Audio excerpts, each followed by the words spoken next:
بسم الله الرحمن الرحيم لا حول ولا قوة إلا بالله العلي العظيم الحمد لله رب العالمين صلى الله على سيدنا محمد وآله الطيبين الطاهرين اللهم أخرجني من ظلمات الوهم وأكرمني بنور الفهم اللهم افتح علينا أبواب رحمتك وانشر علينا خزائن علومك برحمتك يا أرحم الراحمين. This is the third session on Qa'idatul Qur'ah and the last session in this semester. Qa'idatul Qur'ah Which page in in Arabic? Arabic is page 28, volume 2. Volume 2, page 28. Qa'idatul Qur'ah is, yes, 28. Qa'idatul Qur'ah, alhamdulillah, finished. But it has an ending which takes one session, and that is about Istikhārah, because we had Qa'idatul Qur'ah wal Istikharah. So it's now good time to discuss al-Istikharah. Before we start the fiqh discussion, we should first understand the meaning of Istikharah. Literally, in Arabic language, Istikharah is masdar for istikhara yastakhiru. Bab istif'al min khair, from khair. Yeah, for example, you say kharaja, when it goes to bab istif'al is istakhraja, yastakhraju istikhraj. Khair is ajwaf, is mu'tal. When it goes, it becomes istikhara. Yastakhiru istikharatan. It means talabul khair, to seek goodness. So, when I say astakhirullah, it means I ask Allah subhanahu wa ta'ala for good. I ask him for goodness. Okay? Means atlubul khair min Allah subhanahu wa ta'ala. This is the literal meaning. But when we refer to our text, we find two different ways in which istikhara is used. Sometimes in our hadith, istikhara is used in its literal sense, in the same sense of seeking goodness, asking Allah for good. So we have hadith in which istikhara is used in the same literal sense. But also sometimes we see in our hadith that istikhara used in the sense of asking Allah's guidance and opinion about something that you are not able to make decision. You ask his opinion, his guidance. This is what normally when we say istikhara, we use it in the second sense. With respect to the first usage, for example, one may refer to hadith like this. There is Sahiha of Amr ibn Hurais.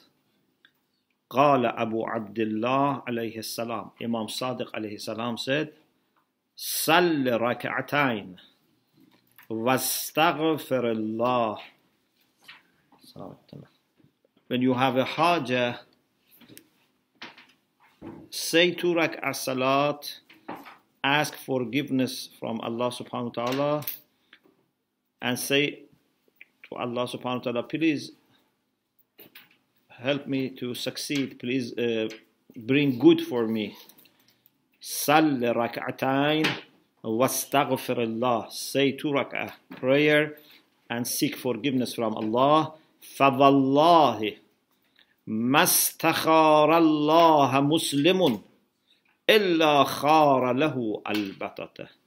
By Allah, no Muslim would ask good from God unless Allah brings good for him.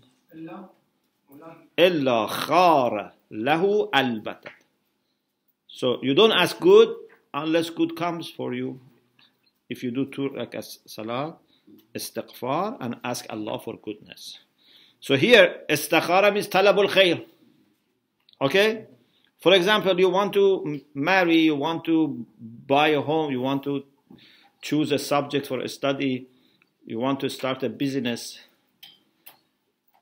Say 2 rakat prayer and istighfar and then talabul khair.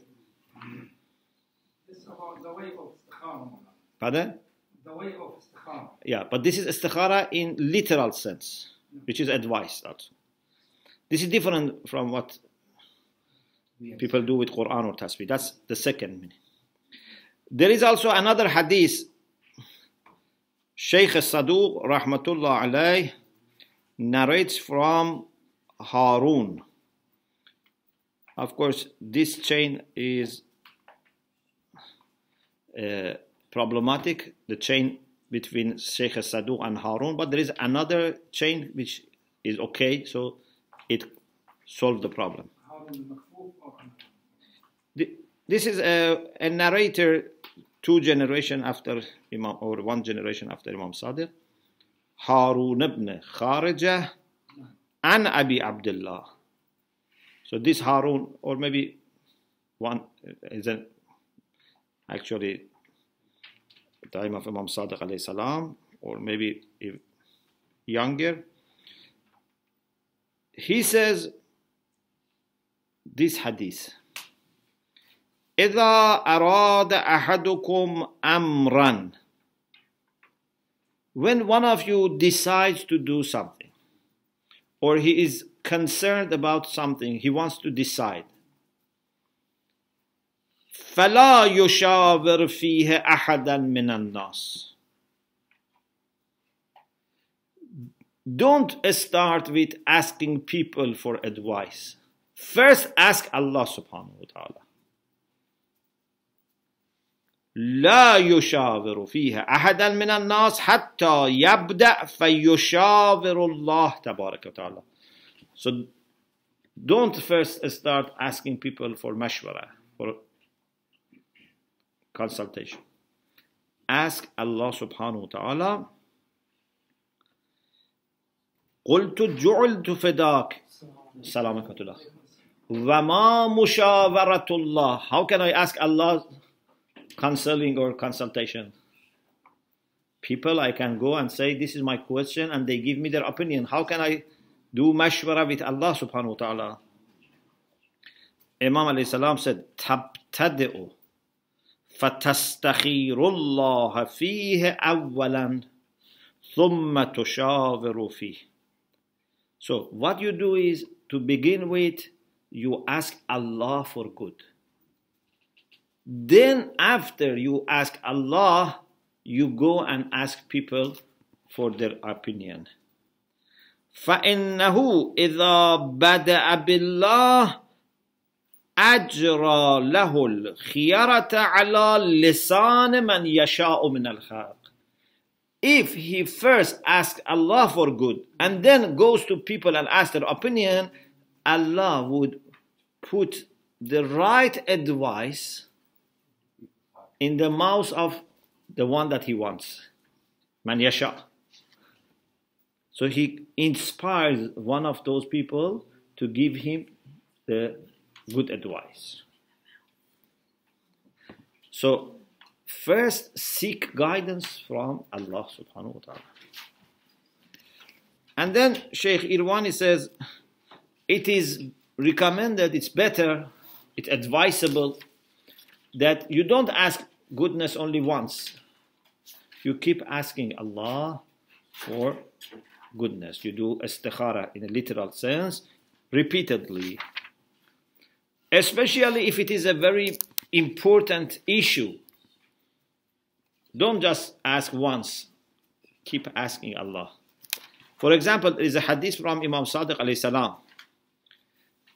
It's not the actual word of Imam, it's about the conduct of Imam. It says that Imam Sadiq alayhi salam had this habit. كان إذا أراد شراء العبد أو الدابة أو الحاجة الخفيفة أو الشيء اليسير When a man wanted to buy something, or it was a small thing, istikhārah Allah fi sab'a marrat. He used to ask Allah for good 7 times. At least 7 times. But فَإِذَا كَانَ أَمْرًا جَسِيمًا. But if it was a big thing, istikhārah Allah mi'ata marra. He was asking Allah for goodness 100 times. So don't just ask once. Ask repeatedly, especially if it's something is very important. Ask 100 times. Okay, this is all the first usage of istikharah in our text, which is very similar to the literal meaning. Talabul khair, what means talabul khair from Allah subhanahu wa ta'ala. Before doing anything, before making any decision, ask Allah subhanahu wa ta'ala to bring the best things to your mind, bring the best thing, in your access, your reach. I find, can you explain to me why after asking Allah you should ask other people? You said you can ask other people. Because Allah is not speaking to you. Yeah, you say. So you ask Allah either to put in your mind or to put in someone's mouth so that you understand what Are it is. you trying to belittle Allah that way, or would it be that? Pardon? If you ask Allah for istikharah, can you get somebody else's opinion after that? I'm sorry, I would do clarification. No, because Allah guides us through prophets, through holy people, through teachers, through guides. And sometimes He guides us through ordinary people. He gives wisdom to someone to explain what should we do. Therefore, we have to be humble. We should not say, I only ask God. No. We also ask people, but we know that if they say anything good, it comes from Allah. Therefore, we say to Allah, oh Allah, I am going to humbly seek people's advice, but I know that you are the one who can really help me. If the people give you advice contrary to what istikharah has come, then what do you do? No, Istikhārah has not showed anything. This is the first meaning. This is just talabul khair, asking good from Allah. I see. Are you asking good? Yeah, that's the second meaning. Put the point forward. Yes, yes. You just ask Allah for advice or for good to come. I see. Yes. Yeah, welcome. This ayah of mashwara in the Quran, I think Surah Shura. شاورهم في الأمر أمرهم شورى بينهم, in different phrases. Yes. Is that a command or is just a suggestion? It's a sunnah. Sometimes may become wajib, sometimes may become mustahab. It depends on the case. For example, suppose you are a person who has lots of power and your decisions can affect the life of people. So you cannot make decision without consultation. Yeah? You have to ask people for that. In the end, فَإِذَا عَزَمْتَ فَتَوَكَّلْ عَلَى اللَّهِ. But first, you have to ask people for opinion. Yes. About hadith, according to that we do istikharah, and after istikharah, ask people to give mashwara. Yeah. For example, one man take istikharah from Allah subhanahu wa ta'ala, and the istikharah was good. No, this istikharah doesn't have good or bad. This istikharah, you are just praying. It's just dua. This is the second meaning. Just dua, talabul khair. Oh Allah, please bring good option for me. Please guide me to the best option. This is just talabul khair. Athani, the second usage of istikharah in our text is what we do nowadays, for example. It means that we actually ask Allah for one way or another. We say, tell me, should I do it or I shouldn't do it? It's not just we ask for khair. Al-istikharah b'ma'na talabil mashura min Allah subhanahu. Mashura, or some people say mashwara, but mashura You ask Allah for, counseling and consultation. So when you want to do something and you don't know whether this is good or bad, whether there is maslaha, interest or harm, you can ask Allah to show you the best thing, to actually show you.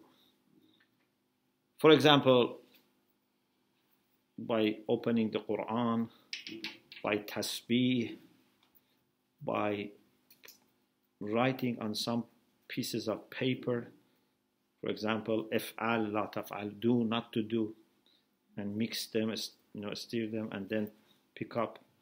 So there are different ways, but all of them is that you actually want Allah to tell you whether you should do it or specifically, not just dua, specifically. He says,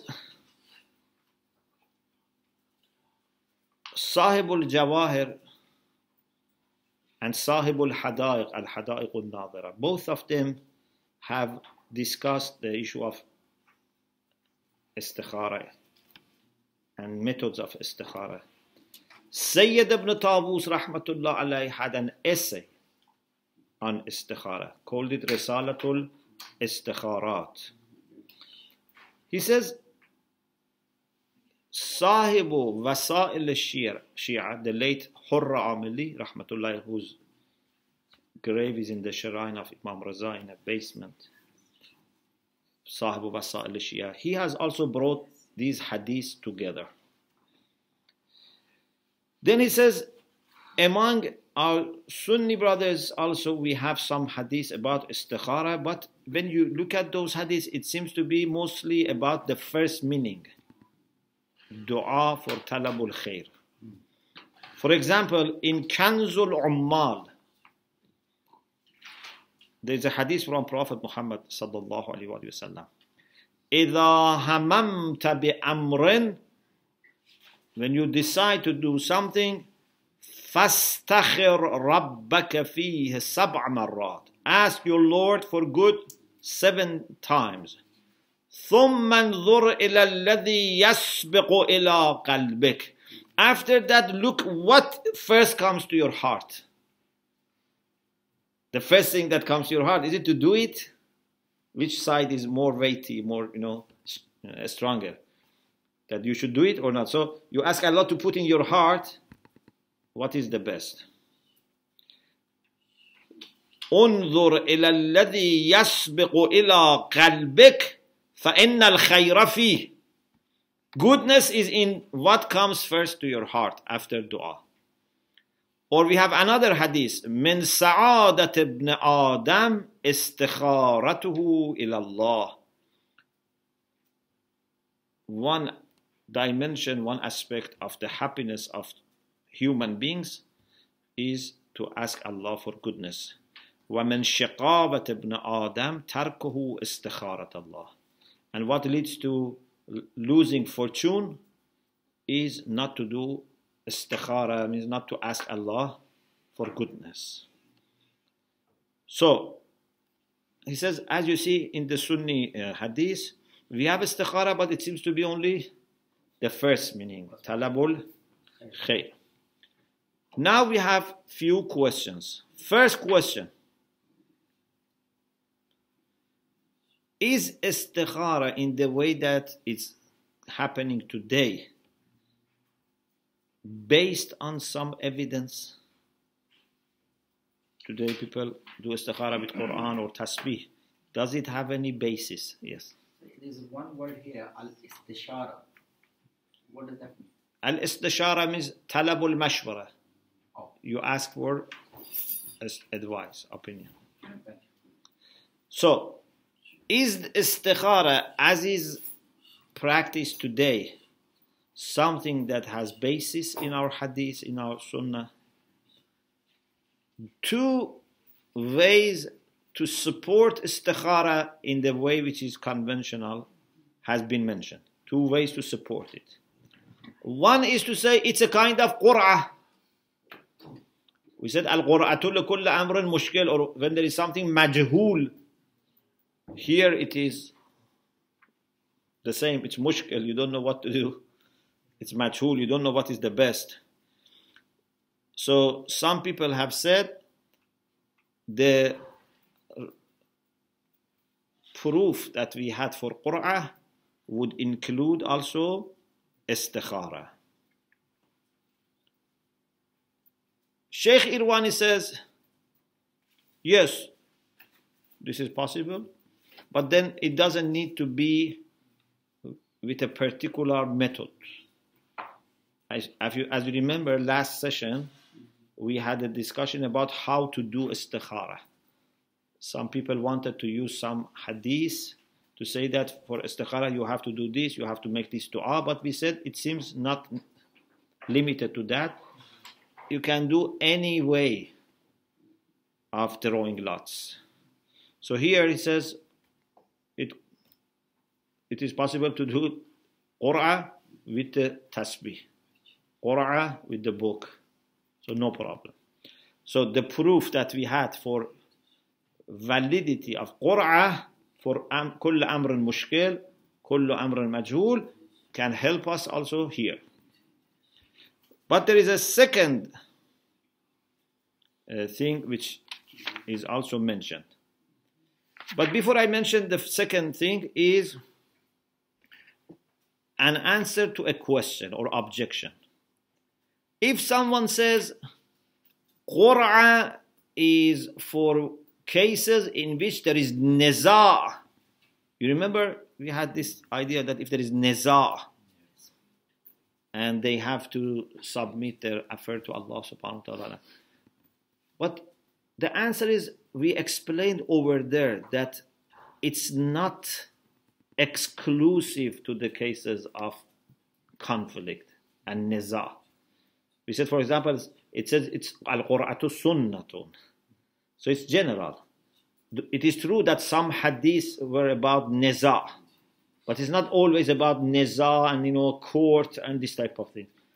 Sometimes, you remember we said a person maybe has made a nazr, that the first slave that I own, I would free. But then he inherited 3. So there's no niza', but we do Qur'ah. So, the first way to argue for validity of istikharah as is done today is to refer to the proof which we had before for Qur'ah and say istikharah is a type of Qur'ah. The second thing is to say we don't need a specific proof. Please listen carefully. نحن لسنا بحاجة في إثبات مشروعية الاستخارة بأشكالها المتداولة اليوم إلى قيام دليل خاص. We don't have any need to prove legitimacy and validity of istikhara as it is done today. We don't need any specific proof. Why? Because this is just dua. You are practically asking Allah for guidance. So before you open the book or before you turn the seeds of tasbih, you make some zikr and say, Allah, please help me, please guide me. Just as that. You don't want to say this is something which is Islamic necessarily by itself, or something which is shari'i by itself. You need guidance from Allah. You pray and say, oh Allah, I am going to open this book, or I am going to change these seeds of tasbih, to take handhold. Please, if possible, guide me. Is it bad to ask Allah for guidance? So he says, we don't need a specific reason. تكفينا أدلة الحث الشديد على الدعاء.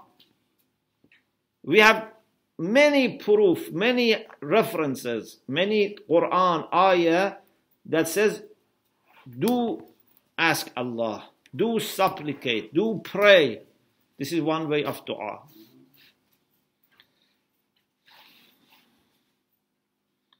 So he says, As long as this is a matter of asking Allah and dua, it doesn't need a specific reason. And it is not only about tasbih or about Quran. You can ask Allah to guide you in any way. There must be something which is not fixed, and there is a way that Allah can put in the direction that He wants. If it is fixed, then prayer doesn't work. Yeah?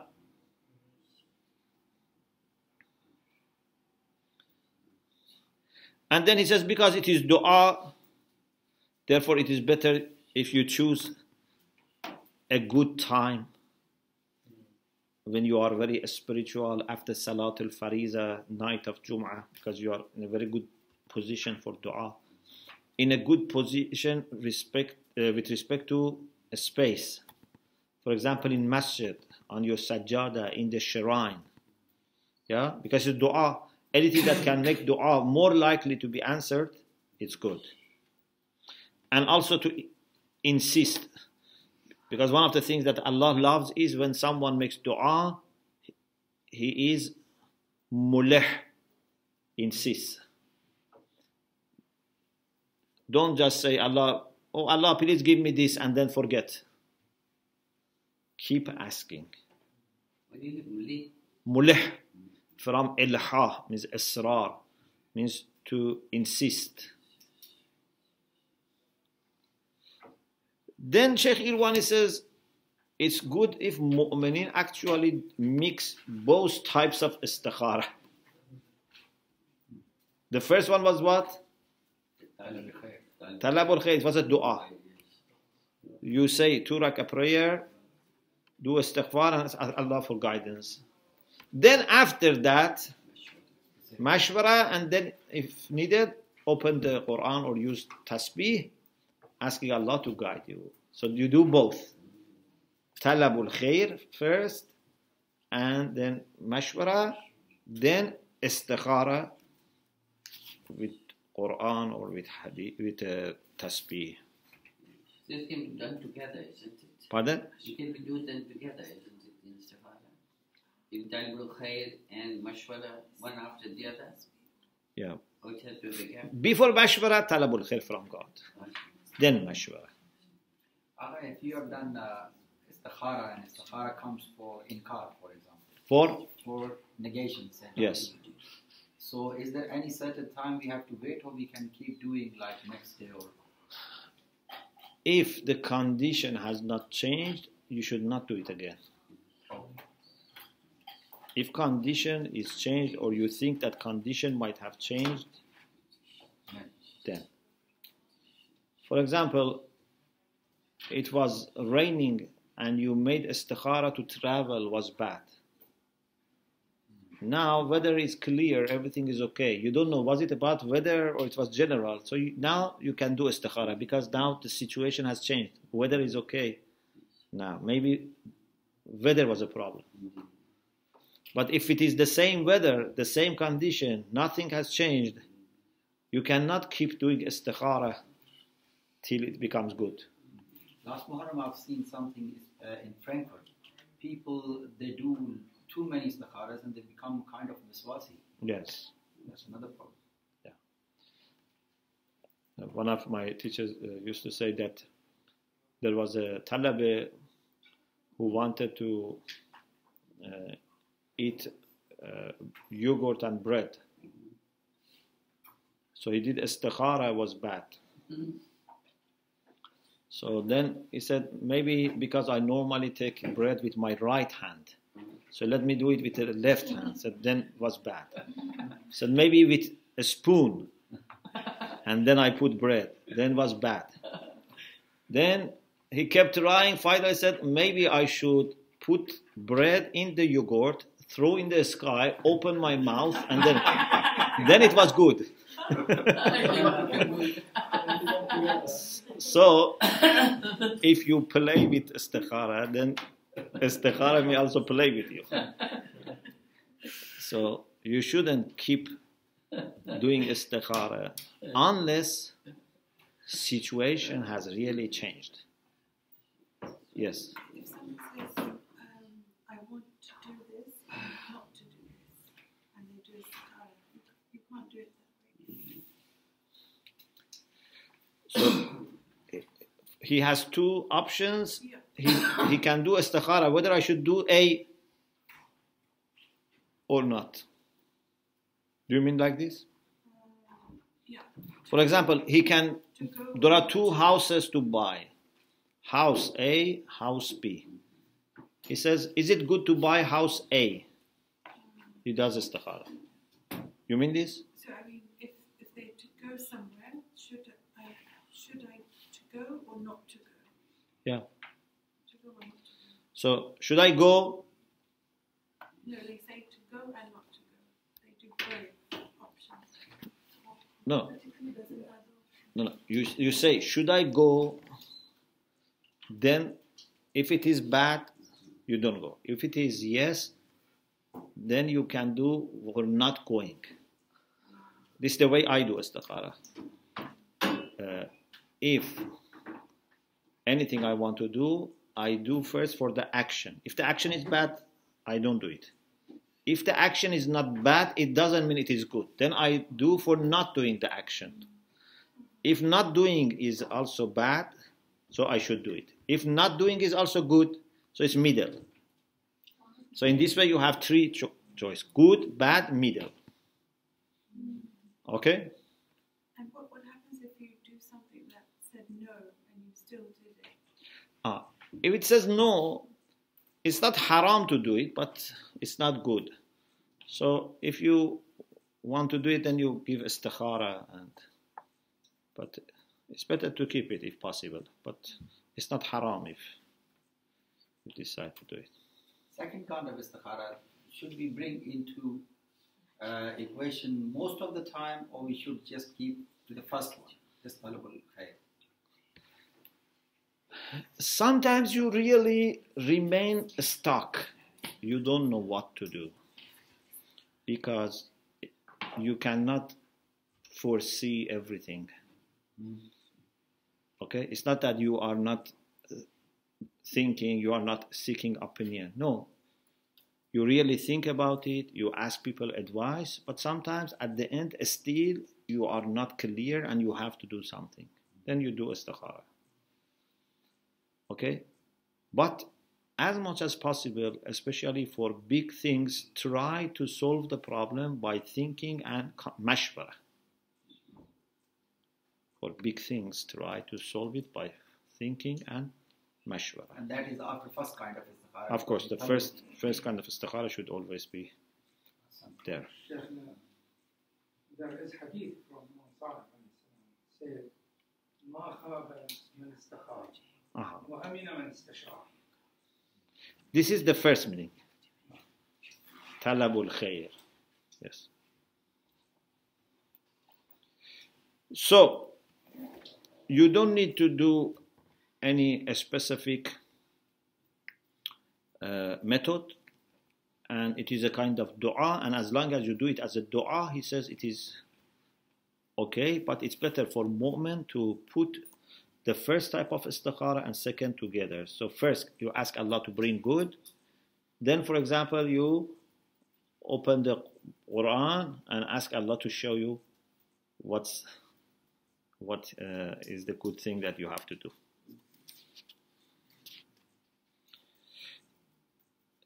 Then he refers to a hadith from Imam Sadiq alayhi salam. Imam Sadiq alayhi salam, according to this hadith, said, إِذَا عَرَضَتْ لِأَحَدِكُمْ حَاجَةٌ فَلْيَسْتَشِرِ اللَّهَ رَبَّهُ. If one of you has a haja, it happens to you that you have haja, he should first do istishara, asking Allah. فَلْيَسْتَشِرِ اللَّهَ رَبَّهُ. He asks Allah for mashwara.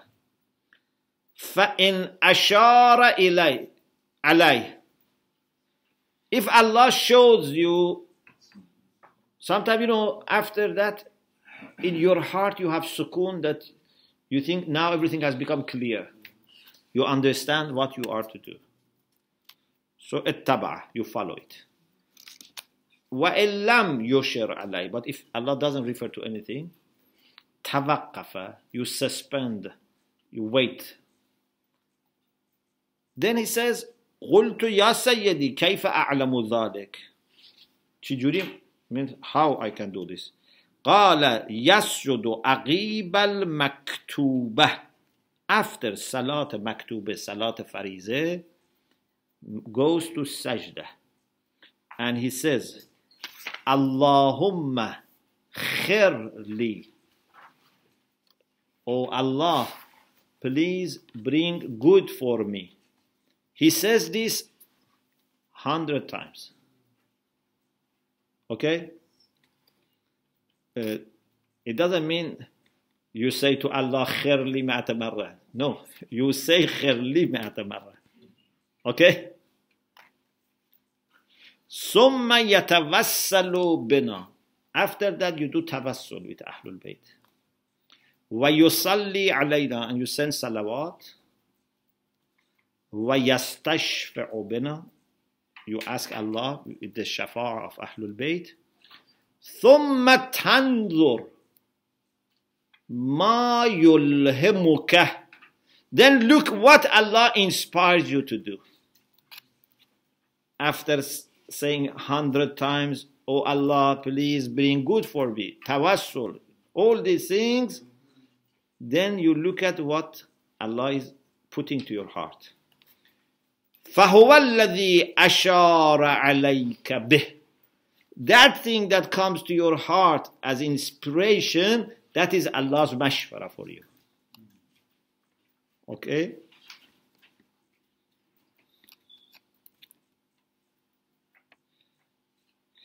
Then he says, for dua,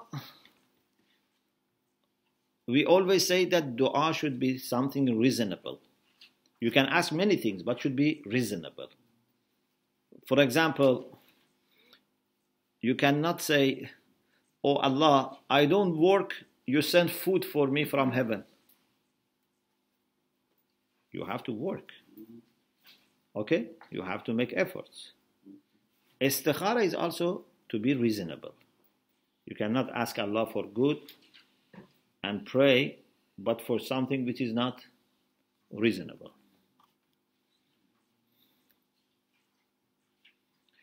There is a question here. This question is a little bit difficult. I want to know what you think about this question. We said istikhārah in this sense is dua, a kind of dua. And dua is mustahab. Okay? So is istikhārah mustahab?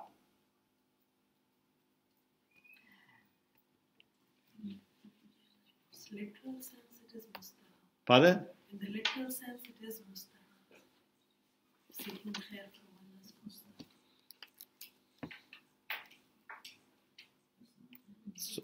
So in the first sense, you mean? Yeah, no, in the second sense. You open Quran, you take tasbih. You say, oh Allah, please bring good for me, show me the good way. This, you make dua, then you open. Is it mustahab or not?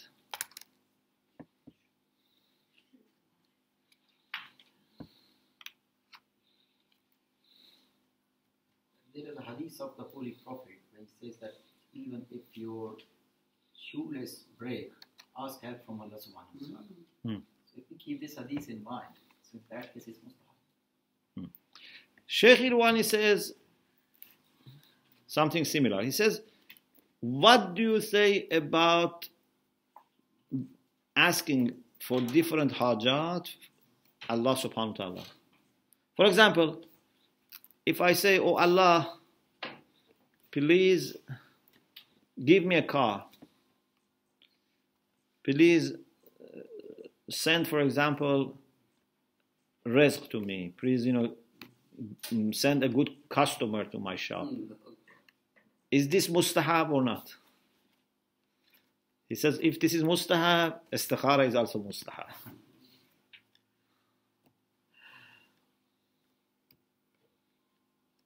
Mustahab basically means a qawl wal fi'l wa taqrir al ma'soom, isn't it?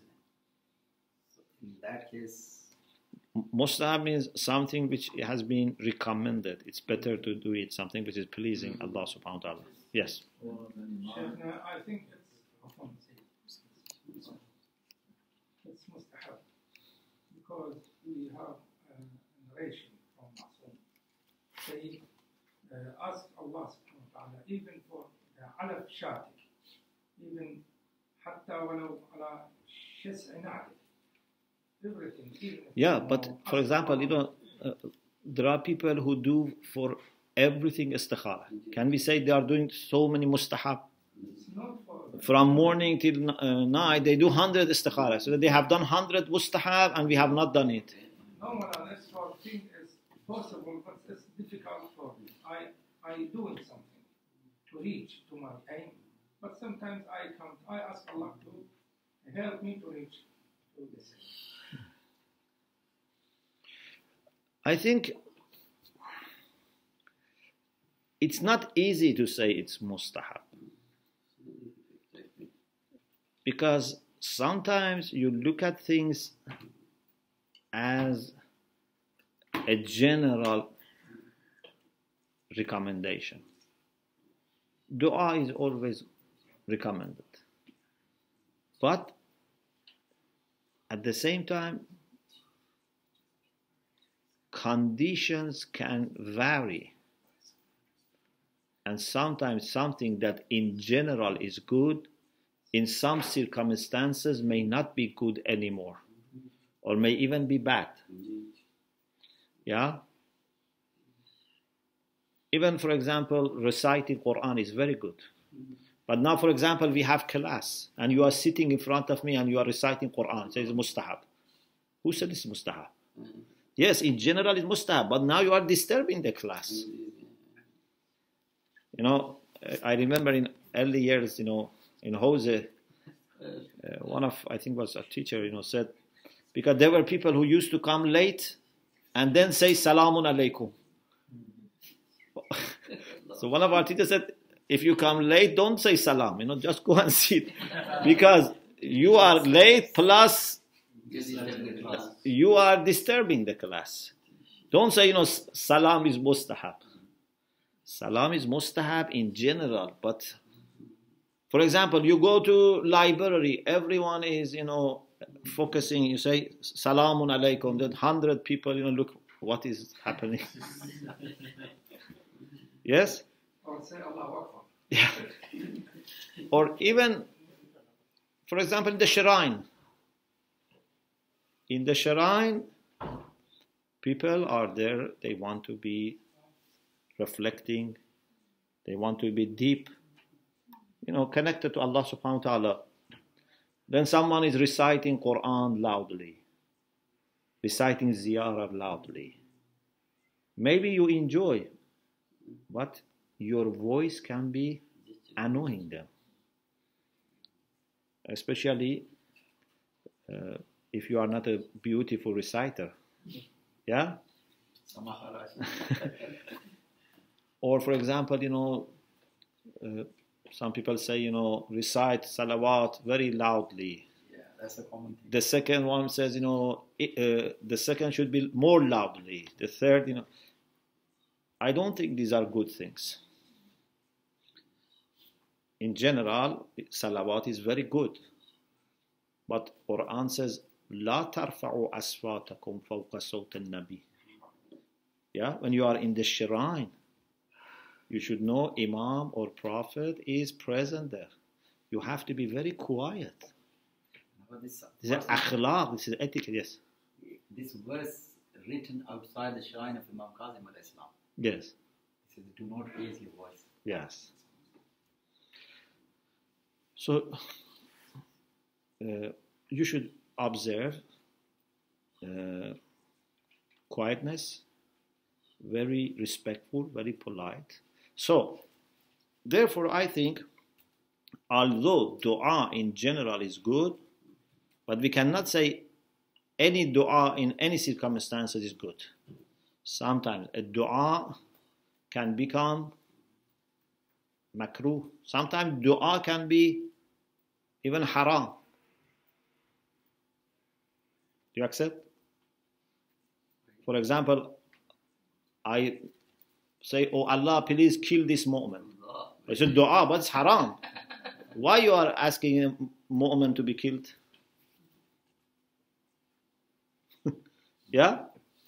So you cannot say any dua. So if someone is doing istikharah and really in need of guidance, and this is reasonable, but if it becomes a habit for everything does istikharah, you cannot say he has done many mustahab things.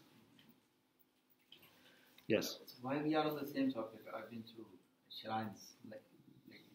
I've seen some of the people. One of the person, he was next to the Ganja Shuhada, and he was shaking with full power.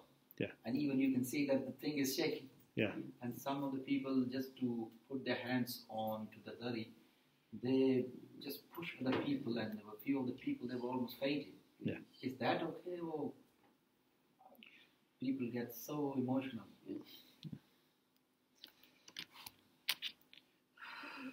I think we shouldn't do it. We should try to be very, very respectful. I'm not condemning anyone, but I'm saying we should not do anything that may contradict with the maximum respect that we should show to the shrine and to the personality who is there. Yeah? The second question, yeah. People who come to the shrine and say, for example, Labbaik Ya Hussein, and do salawat loudly. Is it acceptation for if it disturbs other people, I think they shouldn't do it. Maybe at certain times is okay. For example, just salat has finished and people are now just moving towards the shrine. But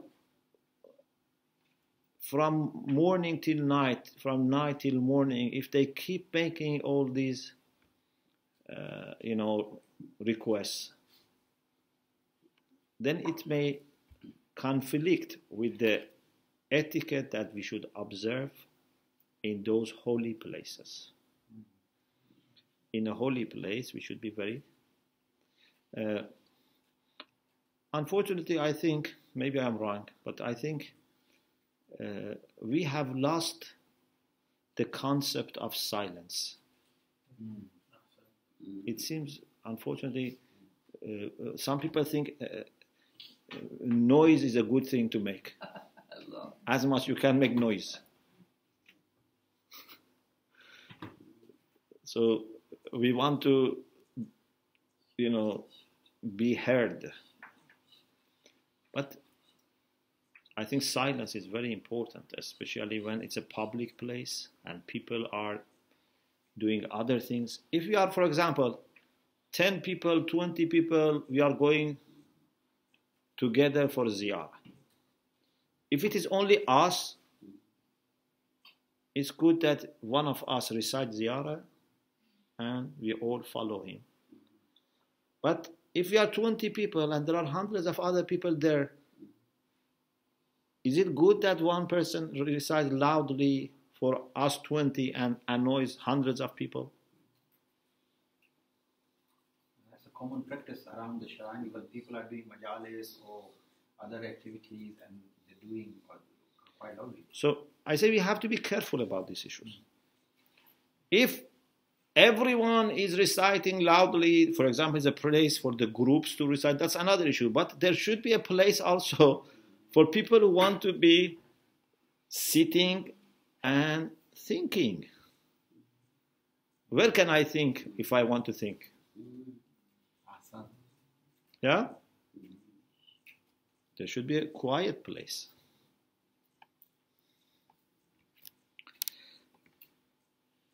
Second question.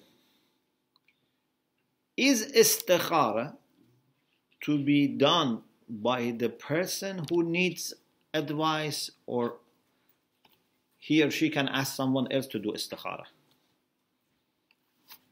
Okay?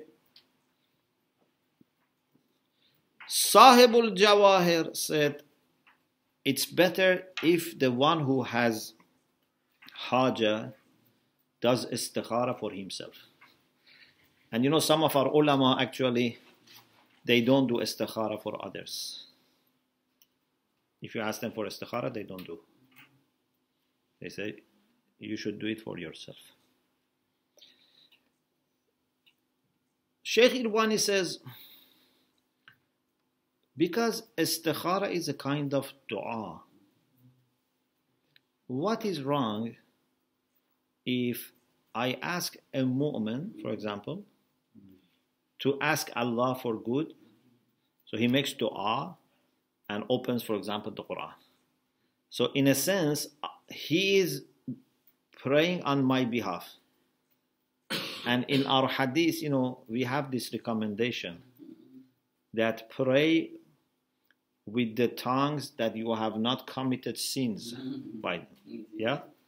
As the person says, what is that? It says, ask someone else to pray for you.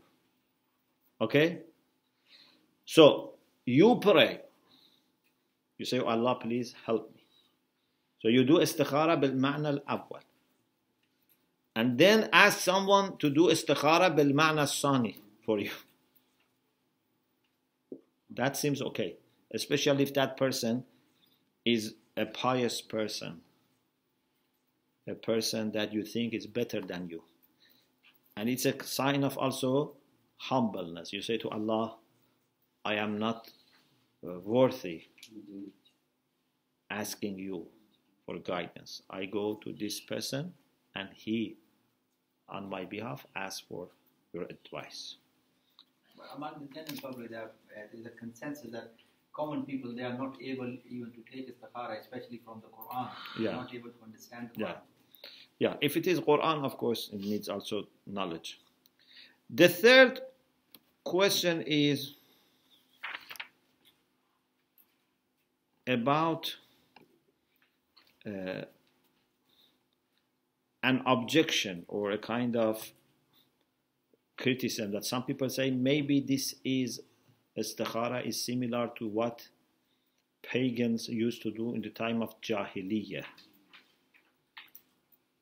And he says, Muqaddas Ardabili in his book Zubdatul Bayan. You know, Muqaddas Ardabili has different books. One book is Ayatul Ahkam, called Zubdatul Bayan. So he brings commentary of Ayatul Ahkam. That's the same book, Zubdatul Bayan and Ayatul Ahkam, same book? Zubdatul Bayan is in Ayatul Ahkam, yeah. And he has said some types of istikhara are not permissible. But it seems that istikhara in the way that we said, it's different from what in the time of Jahiliyyah used to do. That sometimes they used to make, false or wrong, decisions based on a kind of gambling. Istikhara is different from gambling. What they used to do was a kind of gambling. You know, because some people may think they are the same, drawing lots and gambling, but it's different from gambling. For example, if we put our money or put our name, for example, into a box, and we say whoever's name comes owns all of it. This is not Qur'ah. This is Ghamar. This is gambling. Do you understand? Even sometimes someone who had no share, for example, I have something, I put my name. You have something, you put name. Then they put name of someone who has nothing. And then says whoever's name comes, he takes them. This is Ghamar. This is Maiser. يَسْأَلُونَكَ عَنِ الْخَمْرِ وَالْمَيْسَرِ. This is gambling. What we say is different. Qur'ah is something which is really known to be there, but we don't know which one. Yeah? It's right, it's legal, it's shar'i.